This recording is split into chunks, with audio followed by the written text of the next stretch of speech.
Entre-temps, maintenant nous allons parler sur un autre sujet et nous allons parler sur la gratitude. La gratitude, c'est un ingrédient secret qui fait bouger Dieu. Parfois, la personne dit ainsi, « Ah, mais comment est-ce que la personne peut avoir du succès dans la vie? Pourquoi est-ce que cette personne elle est tellement bénie? C'est comme si Dieu était avec cette personne, mais des fois, Dieu n'est pas avec moi des fois. Pourquoi est-ce que je ne vois pas tant de bénédictions dans ma vie? » Et vous savez, si une personne est en train de faire un gâteau, par exemple, une nourriture, et ensuite vous mangez l'autre nourriture de l'autre personne et vous dites ainsi, qu'est-ce que vous mettez dans la nourriture? Il y a quelque chose de spécial. Il y a quelque chose qui fait que le gâteau soit bon, soit beau, et la personne a dit, ah, c'est un ingrédient secret. Je ne vais pas raconter, mais je vais raconter. L'ingrédient secret, c'est la gratitude. La gratitude, c'est une chose qui vient de notre cœur. Et en vérité, c'est une force qui fait bouger Dieu. Et en vérité, c'est une caractéristique de Dieu. Ça vient de Dieu. La gratitude, c'est respecter l'autre personne, respecter que quelqu'un fait quelque chose et nous sommes reconnaissants envers cette personne. C'est la gratitude. Et souvent, lorsque nous voyons, par exemple, les enfants, nous enseignons aux enfants la chose suivante. Si tu reçois quelque chose, dis « merci, merci, merci ». Nous disons ça dans toutes les langues. Dans toutes les langues, nous disons cela. Merci, merci. Dans toutes les langues, les parents enseignent. Et souvent, voilà, en disant aux enfants, va le dire, dis-le. Bien. Mais nous éduquons les enfants de cette manière. Et si les enfants ne disent rien, bien, cet enfant est mal éduqué. Parce qu'il n'a pas appris à être reconnaissant. C'est une force de Dieu. Lorsqu'une personne est reconnaissante envers Dieu, Dieu vient nous bénir. Il va nous bénir davantage. Nous avons une histoire qui est écrite dans la Bible en Luc 17 et ensuite vous pouvez le voir. En Luc 17, qui parle la chose suivante. Lorsque Jésus était sur la terre et il avait 10 lépreux, ils ont exclamé à Jésus, « Oh Jésus, oh Jésus !» Et Jésus dit, « Qu'est-ce que vous voulez ?»« Ah, nous voulons être guéris. » Jésus l'a dit, « Allez jusqu'au prophète, au temple, ainsi. » Car dans cette époque, lorsque la personne était guérie, il devait aller jusqu'au sacrificateur, un prophète. Donc, les sacrificateurs donnaient un papier, quelque chose comme ça. « Oh, super, il est vraiment guéri. » Donc, la personne avait cette déclaration en disant qu'elle était vraiment guérie, car les lépreux, ils ne pouvaient pas se mélanger avec les autres personnes. C'était une maladie très contagieuse, donc ils devaient être séparés et loin de tous.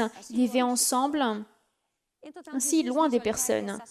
Entre-temps, Jésus l'a dit ainsi, va montrer jusqu'au sacrificateur. Ils sont allés, et quand ils sont commencé à marcher, ils étaient en chemin d'y aller, Jésus, il avait dit cela, mais ils ne voyaient plus Jésus, et en milieu du chemin, ils se sont vus guéris. Ils furent guéris. Quelqu'un a vu qu'ils étaient guéris. L'un des 10, il a dit, « Oh, j'ai le nez, j'ai l'oreille, j'ai le nez. » Les personnes, les 10 lépreux ont été guéris. Qu'est-ce qui est arrivé? L'un des 10 est revenu où était Jésus. Et il a remercié Jésus. Il a dit, « Merci Jésus. » Et Jésus, il a dit, « Mais attendez, ça n'a pas été 10 lépreux, où les autres sont? Seulement celui-ci, et même un étranger, il n'était pas de mon peuple, seulement lui, il vient, et les autres. Quelle est la différence entre ces deux personnes? Et ces deux, c'est 9 et celui qui était et 1. Et que celui qui était tout seul, voilà, il a remercié Dieu, il voulait être avec Dieu, il a respecté ce que Dieu a fait. Tandis que les autres 9, ils étaient à peine seulement contents. « Ah, je suis guéri, j'en ai rien à faire, comment ça a été, je suis guéri. » C'est plus important parce que qu'est-ce qu'ils voulaient? Ils voulaient, voilà, leur guérison. Ces personnes ont reçu une bénédiction, ont reçu la guérison. Et nous savons que d'ici un an, ils ont été malades dans un autre endroit parce qu'ils ont seulement reçu la guérison.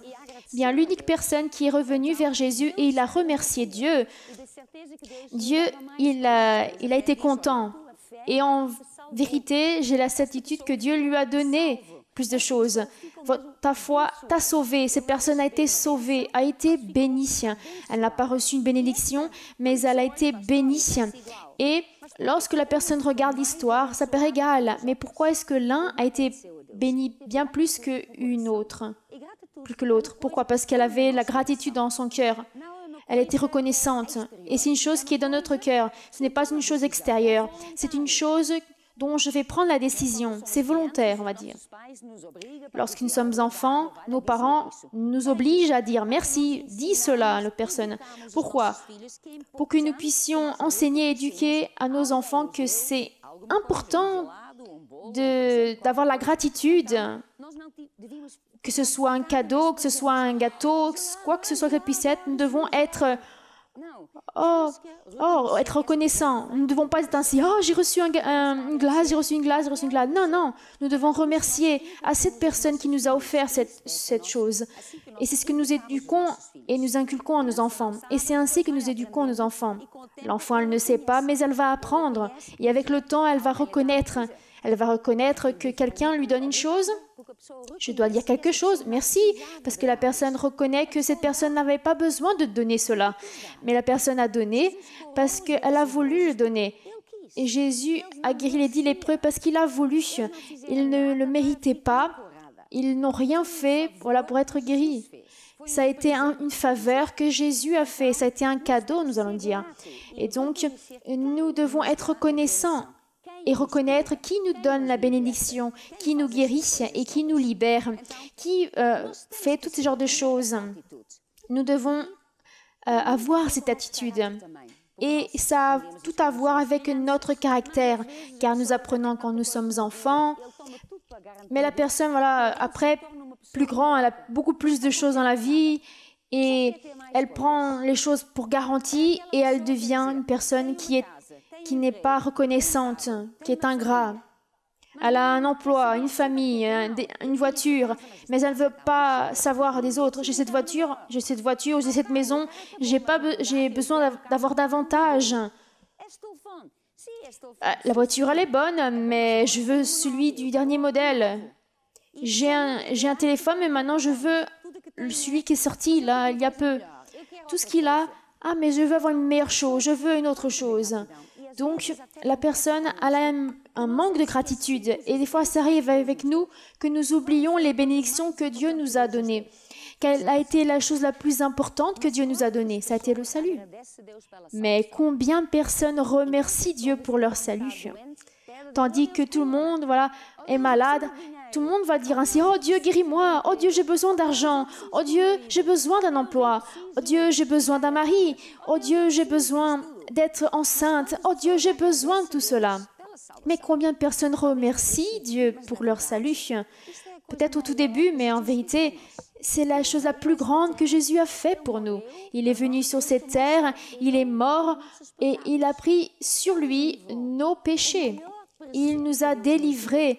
Et le meilleur cadeau qu'il nous a donné, ce n'a pas été notre famille, ni notre santé, ni notre vie. Ça a été le salut qui nous a nettoyés des péchés. Il a retiré tous ces genres de choses pour que nous puissions avoir la vie éternelle. Donc, nous ne pouvons pas oublier, et jamais oublier, ni prendre pour garantie notre salut. Nos enfants. Mariage, famille que vous avez. Un emploi que vous avez une maison, vous avez de la santé. Nous sommes en train de remercier Dieu parce que nous avons de la santé. Ou nous sommes cette personne qui dit non, j'ai de la santé parce que je mange bien. Je mange les choses, certes, j'ai de la santé, j'ai une santé de fer. C'est tout dans le mérite. C'est moi qui ai tout fait cela. Mais qui m'a donné la vie? Ça a été Jésus. Et nous lisons Deutéronome 28, je peux l'ouvrir rapidement en Deutéronome 8, dit ainsi, et vous dites dans votre cœur, ma force et mon bras et la force de mon bras m'a acquis tout ce pouvoir. Ah, je suis fort, ma force, mes bras, j'arrive à faire toutes sortes de choses. Ça a été moi. Mais ensuite, mais avant, tu te rappelleras l'Éternel, ton Dieu, c'est lui qui te donne la force pour acquérir ce pouvoir. Dieu nous donne la force, il nous a donné la vie, il nous donne la santé. Donc tout ce que nous arrivons à acquérir dans cette vie, c'est parce que Dieu nous l'a donné en premier. Donc nous devons être reconnaissants et remercier que Dieu nous le donne, ce genre de choses. Et ce n'est pas à peine, bon, c'est une chose, c'est pour être bien éduqué. Non, c'est une force. Et c'est ce qui fait que Dieu a envie de donner davantage. C'est comme un enfant. Nous donnons une chose, une petite chose. L'enfant, il est content. Quand il est content, la personne a plus de volonté de donner davantage. Mais quand nous donnons un enfant et l'enfant dit « Ah, j'aime pas ce genre de choses », la personne dit « Ok, plus jamais je lui donne une chose à cet enfant. Cet enfant, bon, rien à faire. Mal éduqué, ni reconnaissante, et la personne ne veut plus donner. Et elle l'a donné une fois et reste avec cela. Et quand nous sommes reconnaissants, nous avons la volonté de donner davantage. Et c'est la même chose avec notre Père. Si nous avons cette gratitude dans notre cœur, ça apporte des bénédictions pour notre vie. Ça fait que les personnes aussi nous traitent bien aussi. Parce que c'est une semence que nous semons. Vous savez, tout ce que nous semons, tout ce que nous faisons dans notre vie, c'est une semence que nous allons semer. Nos actions, nos attitudes sont des semences. Et ça revient jusqu'à nous. Si je traite bien les personnes, si je suis reconnaissante, si je respecte les personnes, donc je vais le récolter aussi. Et ça va arriver aussi dans ma vie. Donc, nous devons grandir dans ce genre de choses, car en vérité, c'est une chose que nous devons nous rappeler. Quand nous étions dans l'église, nous avons toujours commencé qui est louange et adoration. Et il y a des personnes qui arrivent, il y a toujours des personnes qui arrivent en retard et qui viennent seulement au milieu de la prédication, parce que c'est chose de chanter, je veux entendre la parole, j'ai besoin de prière, j'ai besoin que Dieu me guérisse. Et ils ne comprennent pas l'importance de cette première partie lorsque nous louons Dieu, lorsque nous adorons Dieu. Quand nous louons Dieu et nous l'adorons, quand nous chantons vers lui, qu'est-ce que c'est? C'est être reconnaissant pour ce qu'il a fait pour notre vie. Et de nous rappeler, vous savez, c'est très facile dans notre vie, de faire des choses, de courir dans tous les endroits, de faire tout type de choses, que nous oublions ce genre de choses. Et nous prenons ça comme garantie. Et je pense que c'est à cause de cela que Dieu dit, venez avec des louanges. Ce n'est pas par hasard. À chaque fois que nous entrons dans la présence de Dieu, nous sommes là pour remercier pour notre salut, ce qu'il a fait pour notre vie, ce qu'il est en train de faire, ce qu'il va faire. Donc, la gratitude envers Dieu, nous pouvons lui montrer de différentes manières. C'est quand nous louons Dieu, au tout début de l'Église, quand nous louons Dieu, et en disant aussi que lorsque nous chantons dans l'Église, ce n'est pas un chant seulement. Nous ne sommes pas en train de chanter des chants. Ce n'est pas un show. Je ne vais pas dans cette église, je ne vais pas plus tôt parce qu'ils chantent tellement mal. Celle-ci, oui, parce qu'ils ont eu un groupe de louanges qui chante tellement bien. Là, ça fait plaisir d'entendre. Le groupe de louanges n'est pas là pour chanter. Il est là pour vous aider, nous qui entrons dans l'église, pour pouvoir louer Dieu. C'est pour nous aider le peuple à louer Dieu, pour avoir une rencontre avec Dieu. C'est pour ça que le groupe de louanges est là. Il n'est pas là pour chanter une chanson ou une belle chanson et pour que vous soyez contents. C'est tellement beau. Non, nous pouvons penser que c'est vraiment beau et oui, et super bien. C'est bon quand ils chantent bien, parce que quand ils chantent vraiment mal, la personne, ça lui fait mal aux oreilles. Je suis vraiment très reconnaissant. Mais pas si reconnaissant pour les oreilles que j'ai maintenant. C'est bon quand vous l'êtes, mais ce n'est pas à cause de ça que la groupe de louanges est là. Bien, la meilleure manière de reconnaître et plutôt d'être reconnaissant est quand nous parlons envers Dieu avec nos paroles et nous lui remercions pour notre salut.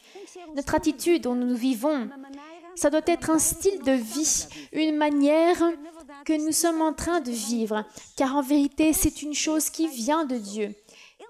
Dieu respecte les personnes. Il nous a fait, et c'est intéressant même, il nous a créés, mais il respecte chacun d'entre nous. Il respecte l'opinion de chacun d'entre nous.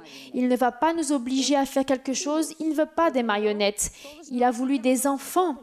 Il nous a créés à chacun d'entre nous et il nous a créés avec une volonté propre. Et c'est de Dieu. Et Dieu est reconnaissant aussi lorsque nous lui remercions. Dieu aussi est reconnaissant. Et quand nous montrons notre gratitude à Dieu avec notre attitude, quand nous servons Dieu, quand nous faisons ce que Dieu demande, quand nous servons les uns les autres. Une fois, les disciples ont demandé à Jésus et Jésus l'a dit, le plus important, c'est mettre Dieu en première place, au-dessus de tout. Et aimer Dieu de toute ton âme, de tout ton cœur, de toute ta force, tout ce qui est à l'intérieur de toi. C'est mettre Dieu en première place. Et en seconde place, le second commandement qui est tellement important et qui est égal au premier, qui est aimer le prochain comme nous-mêmes. Quand nous faisons ce genre de choses, nous sommes en train de faire de la forme dont Dieu est, car Dieu aime les personnes. Il ne va pas dire ainsi, « Ah, j'aime les personnes ». Non, il aime et il montre. Il montre parce qu'il a envoyé Jésus. Jésus est venu sur cette terre. Il a souffert, il est mort pour nous. Parce que Dieu nous a aimés et Jésus est venu. Donc, il a fait ce sacrifice pour nous. Donc, Dieu nous aime. Lorsque nous faisons les commandements de Jésus, nous devons le faire avec cœur. Nous n'allons pas dire ainsi, « Ah, mais c'est un commandement ». Comment dire? Je prends la décision si je veux le faire ou non. Et si je ne le fais pas avec cœur, c'est mieux ne pas le faire, car devant Dieu, ça n'a aucune valeur. Si je sers Dieu, si je suis en train de le faire parce que je sais que je dois le faire, je vais à l'église, mais en vérité, je ne veux pas, mais je sais que je dois le faire parce que sinon, ça doit... Bon, je dois le faire, vous voyez. Je dois mettre Dieu en première place, mais... Bon, non, ça ne doit pas être comme ça. Ça doit être avec cœur. Je dois faire les choses avec cœur. Si ce n'est pas avec cœur, Dieu ne va pas le recevoir. Quand nous regardons au tout début de la Bible, il y a les deux enfants d'Abraham, Caïn et Abel. Les deux ont fait un sacrifice et Dieu a accepté un et l'autre non. Et la personne pense ainsi, mais pourquoi? Pourquoi est-ce que Dieu a accepté un seulement et l'autre non? Les deux ont fait un sacrifice, mais probablement l'un a fait avec cœur reconnaissant envers Dieu. Et l'autre, il l'a fait, ça doit être fait, bon, je dois faire ce sacrifice parce que bon, c'est ainsi que j'ai été éduqué, donc ça doit être fait comme ça. Donc, Dieu n'accepte pas. Si nous ne faisons pas les choses avec cœur, Dieu n'accepte pas. Et souvent, nous disons, et même, par exemple, quand nous parlons au sujet de l'argent et les offrandes, nous disons que ça doit être fait avec cœur, avec la joie dans notre cœur. Si ce n'est pas fait avec cœur, ça ne vaut pas, car Dieu ne va pas le recevoir et il ne va pas vous donner aucun profit. Dieu ne va pas vous récompenser ni recevoir. C'est comme Dieu seulement reçoit quand nous faisons les choses avec notre cœur. Et la gratitude, c'est une chose qui est faite vraiment avec du cœur. Donc, nous devons chercher pas seulement la bénédiction. Il y a des personnes qui courent derrière les bénédictions, mais nous devons courir, c'est derrière celui qui bénit. Nous devons courir derrière celui qui bénit, qui est Dieu. Entre-temps, c'est la raison pourquoi est-ce que certaines personnes sont davantage bénies, d'autres sont plus ou moins bénies, et d'autres quasiment rien et sont bénies, parce que ça a à voir avec notre cœur.